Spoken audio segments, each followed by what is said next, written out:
Hi there, it's John Crotts from King Law, attorney and elder law specialist. Uh, Coming to you today with a new addition to our family. This is Maple. She's about 8 weeks old. And the reason I've got Maple on my video with you this week is because I want to talk to you about pet trusts.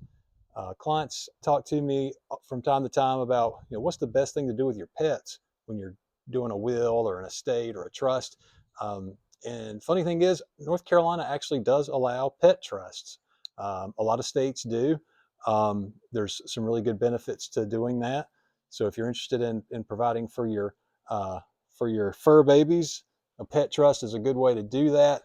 Um, there's a lot of benefits. It ensures ongoing care after you die to make sure that the little one's going to be fed and bathed and taken to the vet and loved and cared for.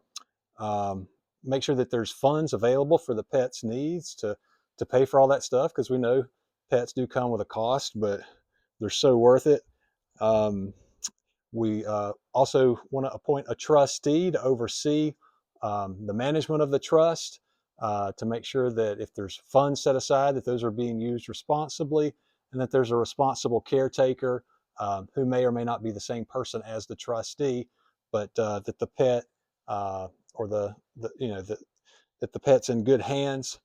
And there's some flexibility and customization that you can provide for in the trust, um, so that you can provide a lot of details on how you want your pet cared for. If you want them to go to a particular vet, if you want them to have a certain type of recreational activity, you can spell that out and have fun with it and be as detailed as you want.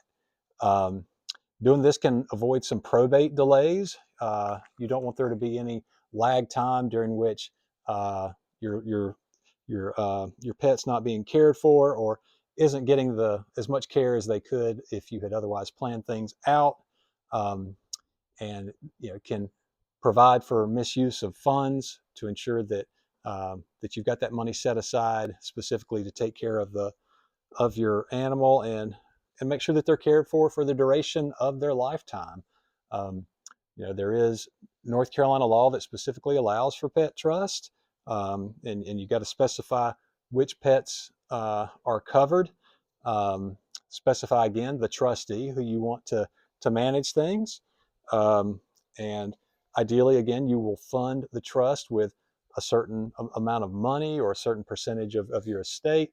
Um, but you're also going to build in what would happen to those funds after the termination of the trust.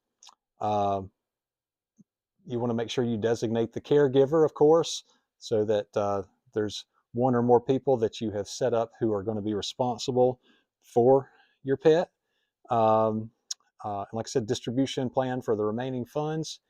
And if there's any gray areas in that, the court can get involved and fill in the gaps, modify or terminate the trust if necessary. But really good way to take care of the pet.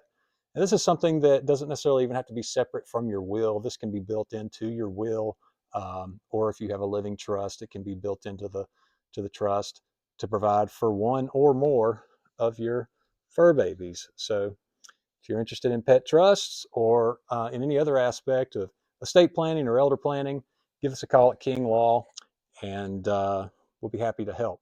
So say bye-bye, Maple. Tell them bye.